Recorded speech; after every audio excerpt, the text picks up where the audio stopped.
Breaking news చూస్తున్నారు. మూడిగనక్క మీద తాటికే పడ్డ చందంగా మారింది ప్రస్తుతం దేశంలో పరిస్థితి. ఇప్పటికే దేశం మరి ముఖ్యంగా పెట్రోల్ గురించి పెట్రోల్ బంకుల దగ్గర పెట్రోల్ కావచ్చు డీజిల్ కావచ్చు వీటి కోసం పెట్రోల్ బంకుల దగ్గర కాపు కాస్తూ ఉంటాయి, కిలోమీటర్ల మేర లైన్లు కాస్తూ ఉంటాయి.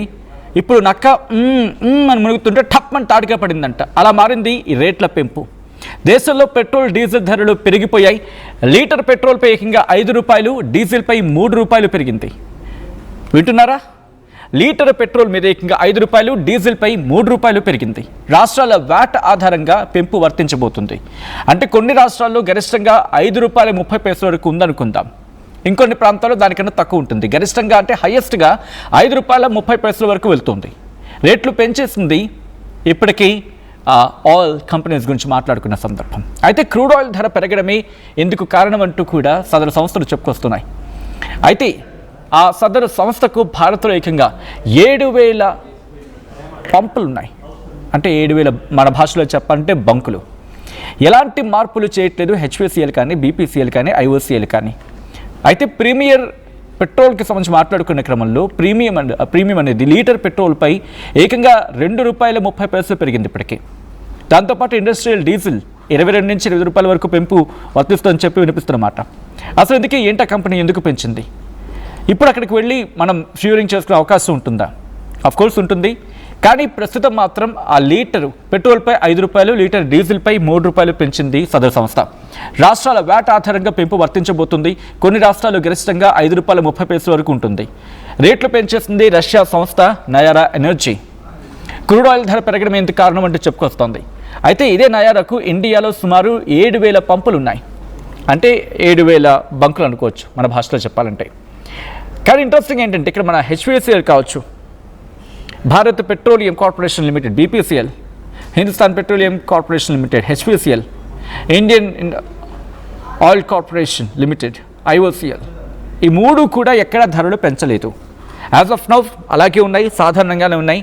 కానీ ఎనర్జీకి సంబంధించి మాట్లాడుకునే క్రమంలో ప్రస్తుతం వాహనదారులకు పెట్రోల్ డీజిల్ ధరలు పెంచేస్తుంది ఇన్ఫాక్ట్ నయారా సంస్థ అంటే అర్థం చేసుకోవచ్చు. అసలు ఎందుకు పెరుగుతోంది? అసలు ఎందుకు పెరిగే అవకాశం ఉంది? ఎందుకు నయారా మాత్రమే పెంచుతోంది? అంటే రష్యా నుంచి వస్తున్న కారణమేనా, లేకపోతే దీని ఇంపాక్ట్ మనకు కూడా ఉండబోతోందా? ఆఫ్కోర్స్ ఎలక్షన్స్ తర్వాత ఉండే అవకాశం ఉందనే చర్చ జోరందుకుంటోంది. ఇంతకీ అంత క్రైసిస్ ఉందా? డీటెయిల్గా మాట్లాడుకునే ప్రయత్నం చేద్దాం. మనతో పాటు బిజినెస్ అనలిస్ట్ రాజ్ కుమార్ మనతో పాటు లైవ్లో జాయిన్ అవుతున్నారు. రాజ్ కుమార్ గారితో మాట్లాడి మరిన్ని డీటెయిల్స్ తెలుసుకుందాం. రాజ్ కుమార్ గారు, హలో అండి. హలో అండి. రాజ్ కుమార్ గారు, ఏంటి నయారా కేవలం పెంచడం, నయారా ఒక్కటే పెంచడానికి కారణం ఏంటి? లేకపోతే ఈ మిగిలిన హెచ్పిసిఎల్ కానీ, బీపీసీఎల్ కానీ, ఐఓసీఎల్ కానీ ఇవి కూడా పెంచే అవకాశం ఉందా? సాధారణంగా రేట్లు అంటే అన్నిటికీ ఒకలాగే వర్తిస్తుందని చెప్పి అనుకుంటాం కదా. యాక్చువల్ గా ఇది రష్యాకు సంబంధించినటువంటి కంపెనీ. ఇది రష్యాకు సంబంధించినటువంటి చమురు సంస్థ రాస్ నెఫ్ట్ అనేటువంటి కంపెనీ. ఈ కంపెనీ ఇండియాలో నయారా అనే పేరుతో, నయారా ఎనర్జీస్ అనేటువంటి పేరుతో ఇక్కడ మనకు పెట్రోల్ బంకులు నడుపుతుంది. ఆల్మోస్ట్ దేశవ్యాప్తంగా 1,00,000 పెట్రోల్ బంక్స్ ఉన్నాయనుకుంటే దాదాపు దాంట్లో ఆల్మోస్ట్ ఒక 6,500 అంటే అప్రాక్సిమేట్లీ 6,000 నుంచి 7,000 మధ్యలో కొన్ని బంక్స్ నడుపుతున్నటువంటి పరిస్థితి కనబడుతుంది. సో ఇప్పుడు చూసుకుంటే మనకి ఇండియన్ బాస్కెట్ క్రూడ్ ఏదైతే ఉందో, ఒక బాస్కెట్ వాల్యూ ఆవరేజ్ గా మొన్న మార్చి 23rd 24th ఆ టైంలో చూసుకుంటే మనకి ఇండియన్ బాస్కెట్కి వచ్చేసి $157 వెళ్ళింది. అంటే అంత పీక్ లోకి వెళ్ళింది. బికాస్ ఆఫ్ హర్మూజ్ జలసంధి మూసేయడము, తర్వాత మనకు ఇంపోర్ట్స్ రాకపోవడము, ఇదంతా కూడా తీవ్రమైనటువంటి ఇంపాక్ట్ పడడం జరిగింది. మనం చూసుకోవచ్చు గత 2-3 రోజులుగా చూసుకున్నా కూడా ఇక్కడ చూసిన పెట్రోల్ బంకుల్లో మనం పెట్రోల్ ఉంది, డీజిల్ ఉంది అని చెప్తున్నప్పుడు కూడా చాలా వరకు పెట్రోల్ బంకులు అనేవి మొత్తం మూతబడిన పరిస్థితి కనబడుతుంది. ఇంకోవైపు ప్యానిక్ సిచ్యువేషన్ క్రియేట్ అయ్యి 2-3 లీటర్లు రోజుకు కన్జ్యూమ్ చేసే వాళ్ళు కూడా ఫుల్ ట్యాంకులు చేపించుకోవడం వల్ల కూడా పెట్రోల్ ఒక 2 రోజులు అంటే ఒక పెట్రోల్ బంకులో 1,00,000 నుంచి 80,000 లీటర్లు ఉంటాయి. దాంట్లో వాళ్ళకి 2 నుంచి 3 రోజులు వచ్చేటువంటి అవకాశం ఉంటుంది రిటైల్లో. బట్ దాన్ని 4 గంటలలో 3 గంటల్లో కంప్లీట్ చేయడం వల్ల కూడా ఎక్కడికక్కడ పెట్రోల్కి సంబంధించినటువంటి క్రైసిస్ ఏర్పడింది. సో ఇప్పుడు మనం అనుకున్నటువంటి నేపథ్యాన్ని చూస్తే మనము ఈ హర్మూజ్కు సంబంధించినటువంటి ఈ ఆప్షన్, ఇంపోర్ట్ ఆప్షన్ అయితే షిప్పింగ్ సంబంధించి ఎక్కడైతే ఆగిపోయిన తర్వాత మనము రష్యా నుంచి కొంత క్రూడ్ ని ఒక ఈ మధ్య కాలంలో కొంత డంప్ చేసుకోవడం జరిగింది. అంటే 1.4 మిలియన్ బ్యారెల్స్ అంత క్రూడ్ని మనం ఒక షిప్మెంట్ కింద డంప్ చేసుకున్నాం.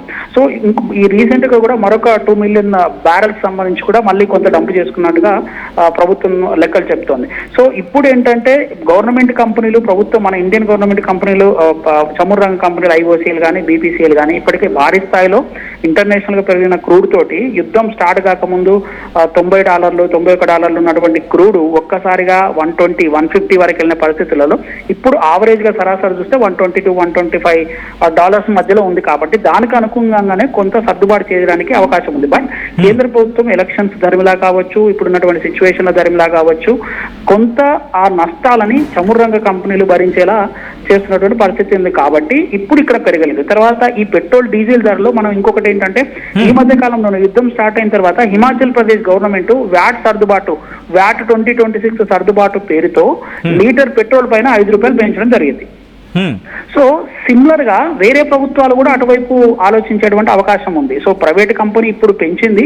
సో దీనికి అనుగుణంగానే ఇంకా ఇప్పుడు మనం ఇది ఒకటే కాదు, రిలయన్స్ బీపీ పెట్రోల్ ఉంది, మనం చూసుకోవచ్చు. చాలా వరకు రిలయన్స్ వాళ్ళు ఆపరేట్ చేసినటువంటి పెట్రోల్ బంకులు ఉన్నాయి. అవి కూడా దేశవ్యాప్తంగా ఆల్మోస్ట్ 2200 వరకు పెట్రోల్ బంకులు ఉన్నటువంటి పరిస్థితి కనబడుతుంది. సో ఇవన్నీ కూడా నెక్స్ట్ ముందు అంటే ఇంకొక 1 వీక్ లోనో లేకపోతే ఇంకొక 5 to 10 days లోనో పెట్రోల్ ధరలు పెంచక తప్పని పరిస్థితి అయితే ఖచ్చితంగా కనబడుతుంది. ఎందుకంటే ఇప్పుడు ఇవి జస్ట్ మొత్తం టోటల్ మనం 90% వాటా మన ప్రభుత్వ రంగ చమురు కంపెనీలే ఆపరేట్ చేస్తాయి. ఇందులో కేవలం 10% లోనే నయారా కావచ్చు, లేకుంటే రిలయన్స్ బీపీ కావచ్చు, ఇవి ఆపరేట్ చేస్తుంటాయి. సో ప్రైవేట్ ఆపరేటర్లు ఎంతకాలం ఆ నష్టాలను భరించలేరు. కాబట్టి ఖచ్చితంగా వాళ్ళ దగ్గర కొంత అవైలబిలిటీ ఉంది. సో వాళ్ళ దగ్గరికి ఇప్పుడు కన్జ్యూమర్స్ ₹2-3 పెరిగినా సరే కన్జ్యూమర్ల నీడ్ ఎట్లా ఉంటుంది కాబట్టి వాళ్ళ దగ్గరికి వెళ్ళి పెట్రోల్ కొనుక్కుంటారు. సో దీన్ని అదనంగా భావించి ప్రైవేట్ కంపెనీలు ఈ నయారా పెంచడం జరిగింది. సో ప్రభుత్వ రంగ కంపెనీలు కాబట్టి అవి ప్రభుత్వం మేర ఆదేశాల మేరకు పనిచేయాలి. కాబట్టి రీసెంట్ గా కూడా చూసాం మనం, ప్రీమియం పెట్రోల్ ఏదైతే ఉందో దానిపైన కొంత పెట్రోల్ ధర పైన దాదాపుగా ₹2.5 పెంచింది. అదే ఇండస్ట్రియల్ డీజిల్ అయితే ₹22 పెంచిన పరిస్థితిని కూడా చూసాం. సో ముందు ఖచ్చితంగా పెంచడానికైతే స్కోప్ ఉంటుంది. ఎందుకంటే కేంద్ర ప్రభుత్వం ఇవాళ కూడా స్పష్టం చేసింది, మన దగ్గర నిల్వలు 60 రోజులకు సరిపడా పెట్రోల్ డీజిల్ నిల్వలు ఉన్నాయి అని చెప్తోంది. అయితే ఈ మన ఇప్పుడు ఉన్నటువంటి ట్రంప్ ఏదైతే 15 కండిషన్స్ ఇరాన్కు పెట్టి తర్వాత ఆ కండిషన్స్ ను 5 రోజుల్లో ఫుల్ఫిల్ చేయాలి, 5 రోజుల వరకు యుద్ధానికి ఒక బ్రేక్ ఇచ్చాము అని చెప్పి ఏదైతే చెప్పారో అది గనక జరగకపోయి ఉంటే, అంటే అది గనక జరగలేదు అనుకుంటే, యుద్ధం గనక ఖచ్చితంగా కంటిన్యూ అవుతుంది అనుకుంటే మటుకి ఇక మనకు పెట్రోల్ ధరలు లీటర్కి ₹5 కాదు అంతకు మించి పెరిగేటువంటి స్కోప్ ఉంటుంది. డీజిల్ ధరలు కూడా విపరీతంగా పెరిగిపోయేటువంటి అవకాశం ఉంటుంది. పెంచినా కూడా ఆ డీజిల్ పెట్రోల్ మనకు అందుబాటులో ఉంటుందా అనేది కూడా ఒక బిగ్ క్వశ్చన్ మార్కే. ఎందుకంటే మీరు కూడా అబ్జర్వ్ చేస్తుంటారు. ఎందుకంటే ఇప్పటికే మనకు ఆ గల్ఫ్ కంట్రీలో ఎల్ఎన్జి టెర్మినల్స్ కానీ, రసల్ ఖైమా లాంటి ఎల్ఎన్జి టెర్మినల్ మనకు మెజారిటీ గ్యాస్ అక్కడ నుంచే వస్తుంది. అది మొత్తం సర్వనాశనం అయిపోయింది. తర్వాత చాలా వరకు క్రూడ్ ప్రొడ్యూస్ చేసేటువంటి గల్ఫ్ కంట్రీలో ఎక్కడికక్కడ ఇన్ఫ్రాస్ట్రక్చర్ పూర్తిగా దెబ్బతింది. But sorry for interruption Raj Kumar గారు, అంటే మనకి ఇక్కడ 2 ఆప్షన్స్ గురించి మాట్లాడుకుంటున్నాం. నిన్న కూడా మనం గ్యాస్ కి సంబంధించి ఒక వెసల్ ని కొనుగోలు చేశాం అనేది వినిపించిన మాట, అది ఇరాన్ నుంచి వస్తుందని చెప్పి ఒక చర్చ అయితే ఉంది. అండ్ ఇదొకటి పాయింట్. రెండోది, ఒకవేళ వీళ్ళు బ్లాక్ అయితే కనుక ఆల్రెడీ ట్రంప్ కాస్త ఫిజిబిలిటీ ఇచ్చాడు, సో కాల్డ్ ఆయన అనుకున్న మాటల్లో మనకి రష్యా ఆల్టర్నేటివ్ ఆప్షన్ ఉంది. కాబట్టి మనం ఈ గ్యాప్ని ఫిల్ చేయలేమండి, అంటే కనుచూపు మేరలో సాధ్యం కదా. లేకపోతే ఇప్పుడున్నటువంటి పరిస్థితుల్లో ప్రభుత్వం ఈథేన్ అని చెప్పేసి DME అని చెప్పేసి ఒక గ్యాస్ కు సంబంధించి చూస్తోంది.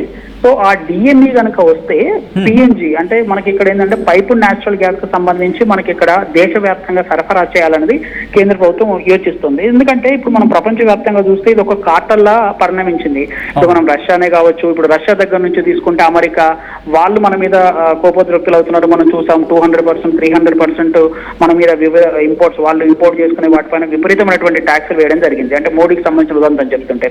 సో ఇంకో వైపు చూస్తే ఇప్పుడు ఇరాన్, ఇరాక్ ఇట్లాంటి గల్ఫ్ కంట్రీ నుంచి మనం ఇంపోర్ట్ చేసుకుంటే సో అక్కడ ఉన్నటువంటి సిచ్యువేషన్ల మీద అమెరికా కానీ ఇజ్రాయెల్ కానీ వాళ్ళపైన దాడులు చేస్తుంది. సో దాని ద్వారా ప్రపంచమే కుదేలైపోయినటువంటి పరిస్థితి కనబడుతుంది.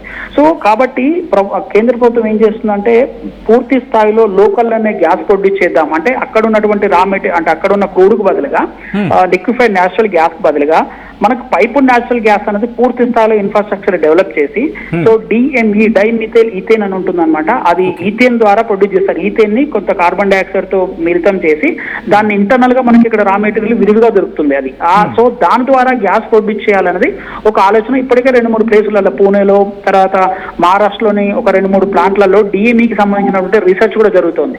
సో దీని ద్వారా మనం గ్యాస్ సరఫరా చేయాలనేది ఒక కృత నిశ్చయంతో ఉంది. నిన్న ప్రధానమంత్రి కూడా దీని గురించి ప్రస్తావించాడు. మొత్తం టోటల్ పైపు నెట్వర్క్ గ్యాస్ అంతా అంటే నెట్వర్క్ అంతా డెవలప్ చేయాలి ప్రతి రాష్ట్రానికి, మనం ఇంటర్నల్ గా తయారు చేయండి, డిపెండెన్స్ తగ్గించుకోవాలనేటువంటి యోచనతో కేంద్ర ప్రభుత్వం వెళ్తోంది.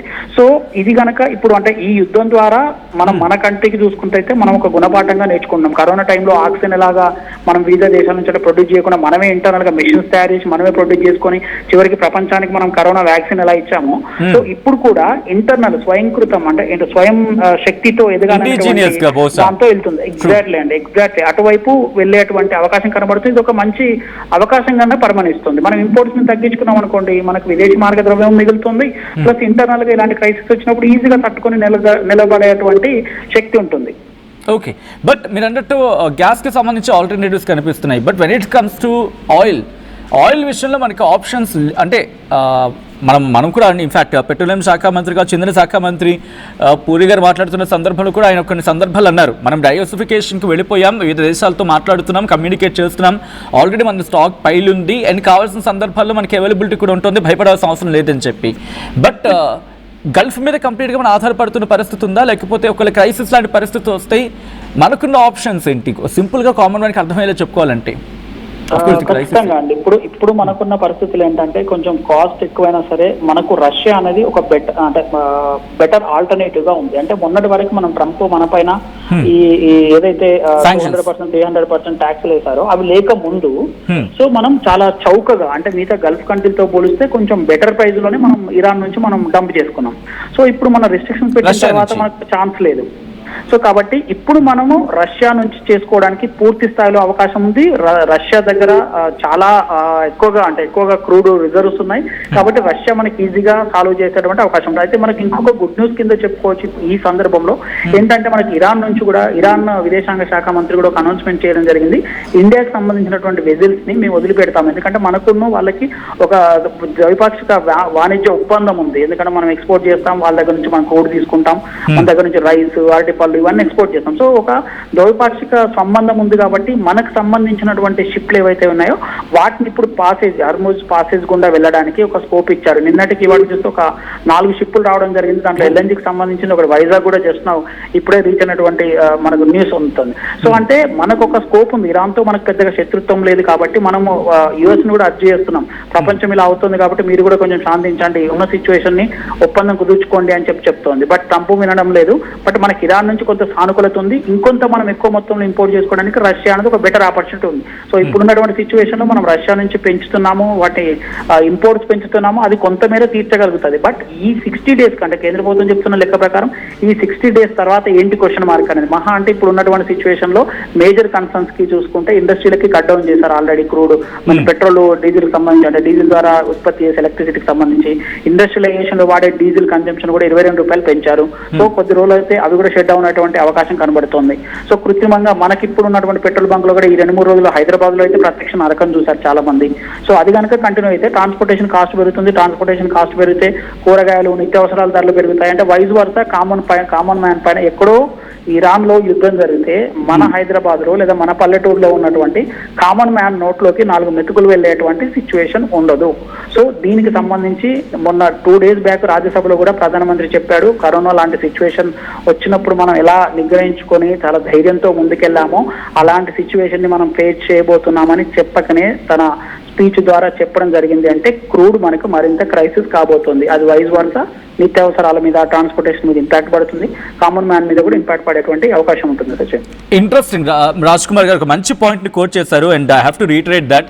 ఆ రోజు ప్రధానమంత్రి పార్లమెంట్ మాట్లాడుతూ ఆయన అన్నది ఏంటంటే, రాజ్ కుమార్ గారు గుర్తు చేశారు కాబట్టి కరోనాగా చేసే కఠిన పరిస్థితి అంటే కరోనా లాంటి కఠిన పరిస్థితులు మనం ఎదుర్కొని నిలబడ్డాం. అటువంటి పరిస్థితి ఎదుర్కొని నిలబడ్డాం కాబట్టి ఇప్పుడు కూడా దీన్ని కూడా అదే స్ఫూర్తితో వెళ్ళాలని చెప్పి ఆయన అన్నారు తప్ప లాక్డౌన్ లాంటి పరిస్థితి కాదండి.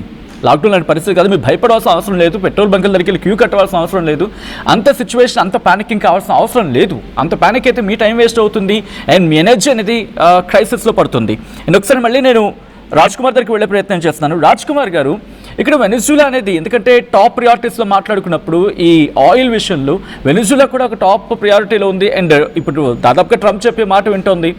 సో మనకి చాలా దూరంలో ఉంది కాబట్టి మనకి అవైలబిలిటీ తక్కువ అనుకోవాలా, లేకపోతే ఇక ఆప్షన్ లేదనుకున్నప్పుడు ట్రంప్ హెల్ప్తో వెనిజులా నుంచి కూడా తెచ్చుకునే అవకాశం ఉంటుంది అనుకోవచ్చా, లేకపోతే ఇది కాస్త క్లిష్టమైన సందర్భం అనుకోవాలా?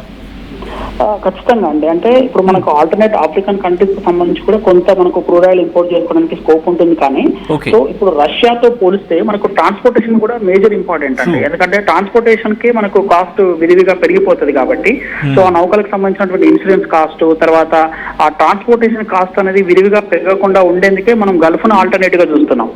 సో అదర్ రష్యా నుంచి చేసుకున్నా కూడా కాస్త ఇంపోర్ట్ ఈజీ అవుతుంది, తక్కువ అవుతుంది. మన రీసెంట్ గా చూసుకోవచ్చు, చైనాకి వెళ్లాల్సినటువంటి ఒక క్రూడ్ షిప్ ని మనకు అంటే ఇండియాకి డైవర్ట్ చేశారు. అంటే సింపుల్ వేలో డైవర్ట్ చేయడం జరిగింది. సో అంటే ఆలోచించవచ్చు, అంటే మిడిల్ ఈస్ట్ కానీ రష్యా కానీ మనము ఎక్కువగా ఇప్పటివరకు అయితే మిడిల్ ఈస్ట్ నుంచి ఎక్కువ చేసుకుంటున్నాం. రష్యా మేజర్ సోర్స్, మీరు అన్నట్టుగా ఆఫ్రికన్ కంట్రీస్ కి సంబంధించి కూడా కాన్సన్ట్రేట్ చేస్తే మనకు కొంత తక్కువ రేటుకు రావచ్చు. ఫ్యూచర్ లో అది కూడా జరిగేటువంటి అవకాశం కనబడుతుంది. బట్ రష్యాతో పోలిస్తే అంటే రష్యాతో పోలిస్తే వెనిజులాకు సంబంధించి ట్రాన్స్పోర్టేషన్ అనేది విపరీతంగా కాస్ట్ తో కూడుకున్న పని. ఈ రష్యా వెనిజులాతో పోలిస్తే మిడిల్ ఈస్ట్ నుంచి మనకు చాలా ఈజీ వేలో మనం ఇంపోర్ట్ చేసుకోవడానికి స్కోప్ ఉంటుంది. కాబట్టి మనకు నెక్స్ట్ ఆల్టర్నేటివ్ రష్యాలో ఉంది. ఒకవేళ ఇంకా తప్పదు అనుకుంటే వెనిజులా కానీ ఆఫ్రికన్ కంట్రీస్ వైపు దృష్టి పెట్టడానికి స్కోప్ ఉంటుంది.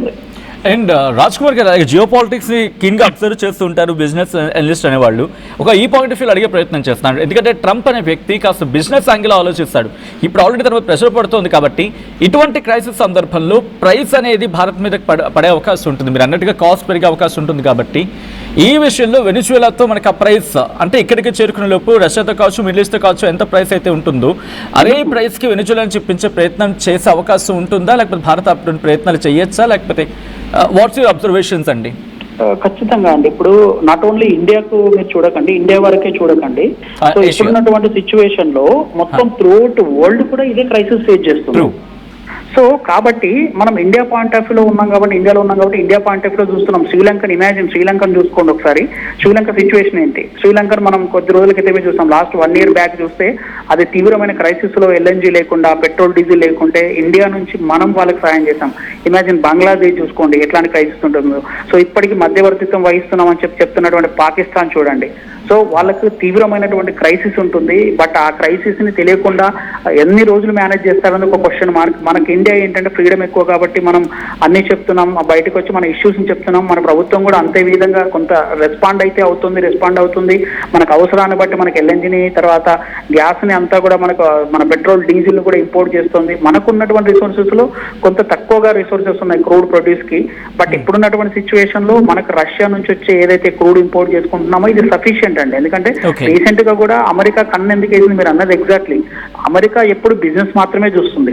ఇప్పుడు హర్మూజ్ జలసంధికి దగ్గర 3000 మందిని గార్డ్స్ ఇంపోర్ట్ చేసి అక్కడ గార్డ్స్ డంప్ చేసి ఓమన్ వైపు కొంత, తర్వాత హర్మూజ్ జలసంధికి ఈతో వైపు అక్కడ ఖతార్ లో కానీ అక్కడ వాళ్ళని డంప్ చేసి పెట్టింది. ఎందుకు? హర్మూజ్ దగ్గర ప్రొటెక్ట్ చేస్తామని. ఇంకొక విషయం ఏం వినబడుతుందంటే ఇరాన్ తో కలిసి హర్మూజ్ గుండా పాసేజ్ అయ్యేటువంటి నౌకల పైన వాళ్ళకి ఒక టోల్ గేట్ లాగా పెట్టి, షిప్ గేట్ లాగా పెట్టేసి అక్కడ కొంత ట్యాక్స్ వసూలు చేయాలనేటువంటి ఆలోచనలో ఉంది. ఆల్మోస్ట్ అది 18 నుంచి 20 కోట్లు ఒక షిప్ కు వసూలు చేయాలన్నటువంటి అది కనబడుతోంది. సో అంటే ఇవన్నీ కూడా కేవలం కమర్షియల్ గానే ఆలోచిస్తున్నారు. ఇంకొకటి ఏంటంటే ఇరాన్ కు సంబంధించి ఒక కేంద్రం ఉంది, ఒక దీవి ఉంది. ఆ దీవి ద్వారా కూడా సో అక్కడ పూర్తి స్థాయిలో అక్కడ సరఫరా అంటే అక్కడ గల్ఫ్ కంట్రీలో ఉపయోగపడేటువంటి గ్యాస్, పెట్రోల్, తర్వాత అంతా కూడా 90% అక్కడ నుంచే వాళ్ళకి ఇరాన్ కానీ ఆ చుట్టుపక్కల ప్రాంతాలకు అందజేసేటువంటి అవకాశం ఉంటుంది.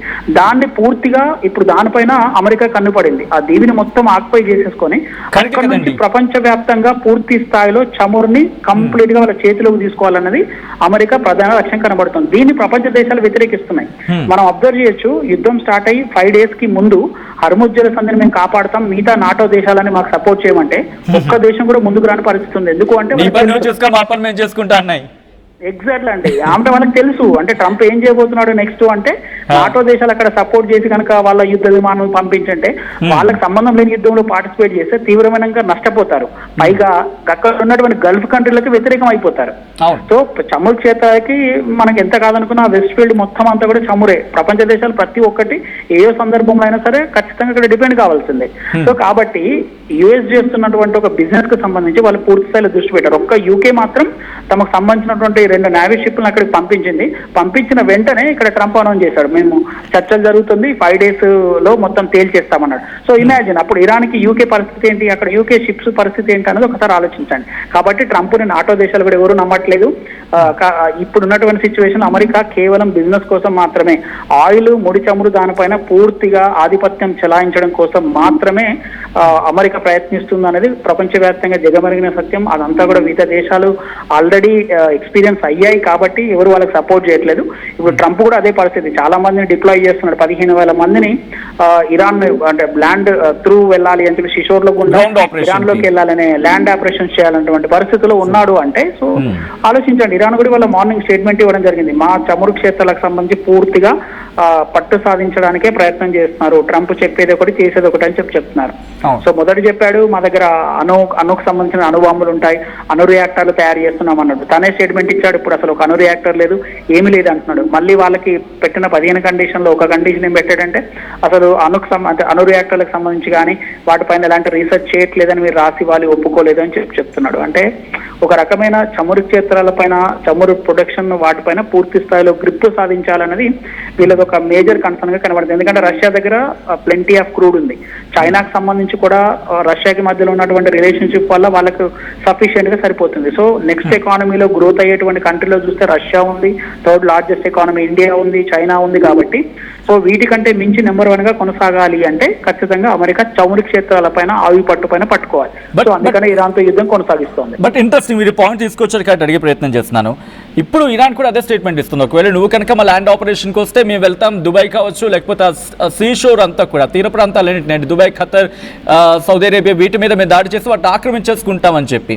సో ఒకవేళ ఇటువంటి పరిస్థితి వచ్చింది అనుకుందాం, దాదాపుగా మీరు అంటే మిడిల్ ఈస్ట్ మీద ఆధారపడ్డ భారతదేశం కాదు ప్రపంచానికి చాలా కీలకం. 20% ఎల్ఎన్జీ గ్యాస్ విషయంలో కావచ్చు లేకపోతే పెట్రోల్ విషయం ఇంధన విషయంలో కావచ్చు ఎంత ఇంపార్టెన్స్ ఉంది. కాబట్టి ఎందుకు గల్ఫ్ దేశాలు మాట్లాడలేదు? డిమాండ్ ఉందంటే సప్లయర్కి ఉండాలి, సప్లయర్కి నష్టపోతాడు. కాబట్టి సప్లయర్గా ఉన్న ఈ గల్ఫ్ దేశాలు ఎందుకు రియాక్ట్ కావట్లేదు? అండ్ ఎప్పుడైనా రియాక్ట్ అయ్యే అవకాశం ఉంటుంది అనుకోవాలా? బాగా నష్టపోతున్నారు వాళ్ళ బిజినెస్ని.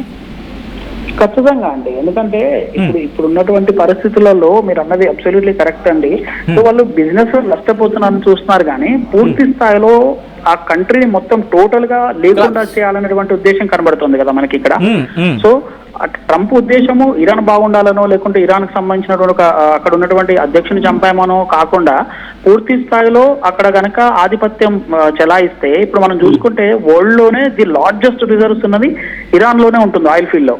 సో అక్కడ మెజారిటీ పట్టు సాధించాలన్నదే వీళ్ళ టార్గెట్. సో ఆ టార్గెట్ రీచ్ కావడానికి ఏదైనా చేస్తున్నాడు, ఏ కంట్రీతో అయినా ఒప్పందం కుదుర్చుకోవడానికి చూస్తున్నాడు. మీరు అన్నది కరెక్ట్, ఇరాన్ ఏం చేస్తుంది, ఒకవేళ ఇప్పుడు వాళ్ళకి తెలుసు ట్రంప్ ఏం చేస్తున్నాడు అనేది వాళ్ళకి ఐడియా అర్థం ఉంది కాబట్టి సో వాళ్ళు ఎక్కడైతే చమురు క్షేత్రాలు ఉంటాయో యూఏఈలో కానీ ఖతార్లో కానీ వాటిని అన్నింటినీ విధ్వంసం చేస్తే ఇతనికి ఏది దక్కకుండా పోతుంది. సో ఇతను మళ్ళీ డెవలప్ చేయాలంటే కూడా అక్కడ ల్యాండ్లోకి వెళ్ళి అమెరికన్ సోల్జర్స్ వెళ్ళి అక్కడ దాన్ని కంట్రోల్ తీసుకొని చేయడం అనేది ఇప్పుడు ఉన్నటువంటి పరిస్థితుల్లో ఇంపాసిబుల్. కాబట్టి ఒక ఇరాన్ భయపెట్టించి మొత్తం తీసుకోవాలని చూస్తున్నారు. బట్ ఇరాన్ కొంత టెక్నాలజీ రష్యా సాయం చేస్తుందని చెప్తున్నారు, చైనా కొంత సాయం చేస్తుందని చెప్తున్నారు. కాబట్టి దాన్ని ఉపయోగించి ఇరాన్ ఏ మాత్రం ఏ కోశం తగ్గేటువంటి అవకాశం లేదు. దీన్ని చూసుకోవచ్చు, 4000 కిలోమీటర్ ఆవులు ఉన్నటువంటి ప్లేసెస్ లో కూడా ఇరాన్ దాడి చేయగలుగుతుంది బాలిస్టిక్ మిషన్ ద్వారా.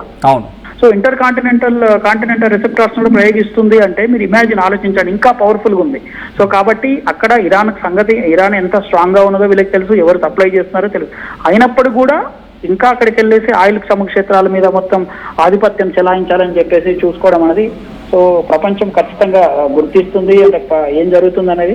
సో మేబీ నిన్న మోడీ కూడా ఒక స్టేట్మెంట్ ఇవ్వడం జరిగింది, యుఎస్ కనుక యుద్ధాన్ని కంటిన్యూ చేయకూడదు, శాంతి దిశగా వెళ్ళండి. సో ప్రపంచం అంతా కూడా ఆ విధంగా ప్రాబ్లం అవుతుందని చెప్తున్నా కూడా వినే పరిస్థితికి లేదు. ఇంకా కౌంట్ డౌన్ స్టార్ట్ అయింది, 1-2 days లో తను పెట్టిన టార్గెట్ షరతులకు ఇరాన్ అంగీకరిస్తుందా లేదా అనేది ఒక క్వశ్చన్ మార్క్. సో అది అంగీకరించకపోతే గ్రౌండ్ లెవెల్లో సర్చ్ ఆపరేషన్ చేస్తాము అని అంటున్నారు. ఇప్పటికే ఆ దీవికి సంబంధించి ఇరాన్ సంబంధించిన పర్టికులర్ దీవికి సంబంధించి ల్యాండ్ మైన్స్ పెట్టాము, అక్కడ కూడా మేము పూర్తి స్థాయిలో ఇరాన్ సైనికులందరూ డిప్లాయ్ ఉన్నారు, చూసుకుందామని వాళ్ళు చూస్తున్నారు. సో ఇది కనుక ఈ 2-3 days లో కనుక కీలకం కాబోతుంది. ఈ 2-3 days లో కనుక అమెరికా తగ్గి లేదంటే యుద్ధానికి సంబంధించి కొంత కొలిక్కి రాకపోతే మట్టుకి వీఆర్ ఫేసింగ్ ఆఫ్టర్ మే 1st week తర్వాత సో కరోనా లాంటి సిచ్యువేషన్ రాకపోవచ్చు. ఎందుకు అంటే కరోనాలో మనకు రిసోర్సెస్ ఉన్నాయి, బట్ మనం బయటికి రాలేకపోయాం. వాటిని సప్లై చేసుకోవడానికి ఒక టైమింగ్స్ ఉన్నాం, బట్ ఇక్కడ మనకు రిసోర్సెస్ లేవు. ఇప్పుడు ఉన్నటువంటి సిచ్యువేషన్ లో మనకు రిసోర్సెస్ లేవు, మనం చేయడానికి కూడా ఏమీ లేదు. మనం ఇంటర్నల్ గా అప్పటికప్పుడు ప్రొడ్యూస్ చేసడానికి కూడా స్కోప్ లేనటువంటి పరిస్థితి ఉంది. కాబట్టి మే 4th కానీ 1st week తర్వాత యుద్ధం కంటిన్యూ అవుతే ప్రపంచవ్యాప్తంగా ఒక సంక్షోభం అయితే ఖచ్చితంగా వస్తుంది. Will see that. Interesting. Thank you so much Raj Kumar, business analyst, for joining with అస్.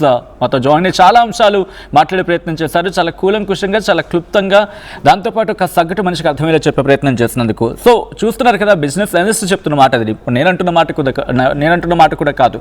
ప్రపంచవ్యాప్తంగా పరిణామాలు ఒకలా ఉంటే కనుక మిడిల్ ఈస్ట్లో పరిణామాలు ఒకలా ఉన్నాయి. ఎందుకంటే మిడిల్ ఈస్ట్లోనే ఆ బాంబుకి సంబంధించి కీలకమైన కేంద్రం అని అనుకోవాలి.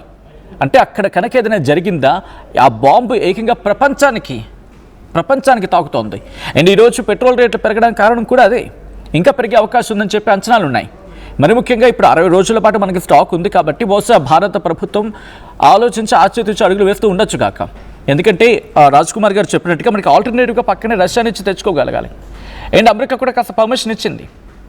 అమెరికా పర్మిషన్ ఇవ్వడం ఏంటి, వాడికి బుర్ర లేకపోతే సరిపోయి అని చెప్పి జనాలు మాట్లాడుకుంటే మాట, నేనంటున్న మాట కాదు ఇది.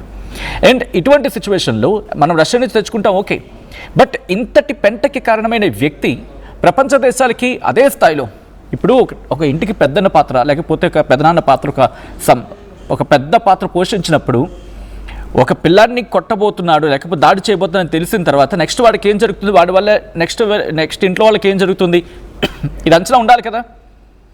వీడిని బెదిరిస్తే పక్కవాడు భయపడతాడు లేకపోతే భయపడిపోతాడు, ఇలాంటివి ఏమైనా వస్తుంది అనుకున్నప్పుడు ఆ పెద్దల పాత్ర పోషించి నేను ఇలా వాడిని అంటున్నాను, నువ్వు భయపడకు, ఇది జరిగేది ఇది అని చెప్పి వాడికి సాయం అందిస్తే ప్రపంచ దేశాలు భయపడకుండా అండ్ జరగాల్సిన వారికి జరుగుతుంది కదా. ఇది పెద్దల పాత్ర అంటే. కానీ ఈరోజు అమెరికా చేస్తుంది ఏంటి, ఇరాన్ని దెబ్బ కొట్టాలనే పేరుతో ఇరాన్లో ఉన్న అక్కడ రాజ్యాన్ని కుప్పకూల్చాలని చెప్పి ప్రయత్నంలో అక్కడ హార్మోజ్ స్ట్రైట్ని క్లోజింగ్ అయిపోయినంత వరకు వెళ్ళిపోయి విడిపిస్తానని చెప్పిన వ్యక్తి ఈరోజు హార్మోజ్ స్ట్రైట్ గురించి మాట్లాడలేకపోతున్నాడు. కనీసం సోకాల్డ్ ద వార్షిప్స్, ఇంకా చెప్పాలంటే ఏదో అంటూ ఉంటారు కదా, దాని ఏదో అంటూ ఉంటారు, మంచి పేరు ఉంటుంది, యుఎస్ఎస్ అబ్రహం లింకన్కి ఒక ఏనుగులా కనిపిస్తూ ఉంటుంది సముద్రంలో, ఒక ఏనుగులా అంత బీభత్సంగా అంత చాలా స్ట్రాంగ్గా కనిపిస్తుంది, కనీసం దాన్ని దరిదాపులో తీసుకువెళ్ళలేకపోతున్నాడు. కాబట్టి ఇది ఇప్పటితో ముగిసేలా కనిపించట్లేదు, ఇంకా రేట్లు పెరిగే అవకాశం ఉంది. దానికి సంబంధించి బ్రేకింగ్ న్యూస్ చూస్తున్నారు. దేశంలో పెట్రోల్ డీజిల్ ధరలు పెరిగాయి. లీటర్ పెట్రోల్పై 5 రూపాయలు, డీజిల్పై 3 రూపాయలు పెంచింది సదరు సంస్థ. రాష్ట్రాల వ్యాట్ ఆధారంగా పెట్రోల్ కావచ్చు డీజిల్ కావచ్చు పెంపు వర్తిస్తుంది. కొన్ని రాష్ట్రాల్లో గరిష్టంగా అంటే హైయెస్ట్గా 5 రూపాయల 30 పైసలు ఉంటే ఇంకొన్ని రాష్ట్రాలు దానికన్నా తక్కువ ఉంటుంది. రేట్లు పెంచింది రష్యా సంస్థ నయారా ఎనర్జీ. క్రూడ్ ఆయిల్ ధర పెరగడమే కారణం అంటోంది నయారాకు ఇండియాలో సుమారు 7,000 పంపులు ఉన్నాయి. ఎలాంటి మార్పులు చేయలేదు హెచ్పిసిఎల్ కానీ బీపీసీఎల్ కానీ ఐఓసీఎల్ కానీ వాటి ధరలు. అయితే ప్రీమియర్ పెట్రోల్ మాత్రం లీటర్పై 2 రూపాయల 30 పైసలు మాత్రం పెరిగింది. గతంలో మనం మాట్లాడుకున్నాం కూడా. అయితే ఇదే డీజిల్, ఇండస్ట్రియల్ డీజిల్పై ఏకంగా 22 రూపాయలు పెరిగిన సందర్భం. ఒకవేళ ఇదే కనుక కంటిన్యూ అయితే, యుద్ధం కనుక మేలో కూడా కంటిన్యూ అయితే, ఏప్రిల్ వరకు కంటిన్యూ అయ్యింది అనుకుందాం, కాస్తో కూస్తో బతుకు జీవుడని చెప్పి కొంచెం గన్నతో గట్టెక్కచ్చు. ఒకవేళ మేలో కూడా కంటిన్యూ అయితే అసలు పెట్రోల్ దొరుకుతుందా, డీజిల్ దొరుకుతుందా, 60 days అయిపోయిన తర్వాత మనకున్న ఆప్షన్స్ ఏంటి, రష్యా నుంచి తెచ్చుకోవాలంటే మనకి అక్కడ కాస్ట్ పెరుగుతోంది. అమెరికా ఏవైనా కాస్త కామ్గా ఉండి ఇరాన్ నుంచి తీసుకునే ప్రయత్నం చేయమంటుందా?